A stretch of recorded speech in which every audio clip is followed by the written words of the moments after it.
দাদা, কি খবর? ভালো? আপনার নাম পিনাকি ভট্টাচার্য। আপনি পেশায় একজন চিকিৎসক। আপনার বাবার নাম শ্যামল ভট্টাচার্য। আপনার মায়ের নাম সুকৃতি ভট্টাচার্য। আপনার বইয়ের নাম আঞ্জুমান আরা বেগম। সে আপনার রাজশাহী বিশ্ববিদ্যালয়ের সহপাঠী ছিল। প্রেম করে বিয়ে করছেন। আপনাদের একটা সন্তান আছে, নাম হইল রোসেফ আঞ্জুমান শুভ। দাদা, আপনার বউ আর সন্তান হিন্দু নাকি মুসলমান?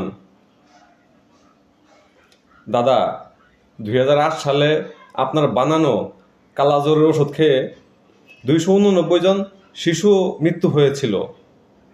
প্রায় 1400 শিশু মৃত্যু ঝুঁকিতে পড়ছিল, মনে আছে দাদা?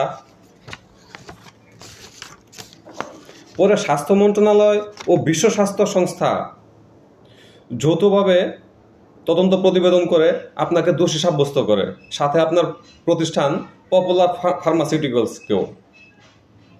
পরে আপনি রাজনৈতিক আশ্রয়ে ফ্রান্সে চলে যান। দাদা, দেশ তো এখন স্বাধীন, কবে আসবেন? ওই যে 289 জন যে মারা গেছিল, তার পরিবারের সদস্যরা আপনারা খুঁজে। আর যারা অসুস্থ হয়েছিল তারাও কিন্তু এখন তাগড়া যুবক, তারাও কিন্তু আপনারা খুঁজে। দাদা, আসেন, দেশে আসেন, দেখা হবে।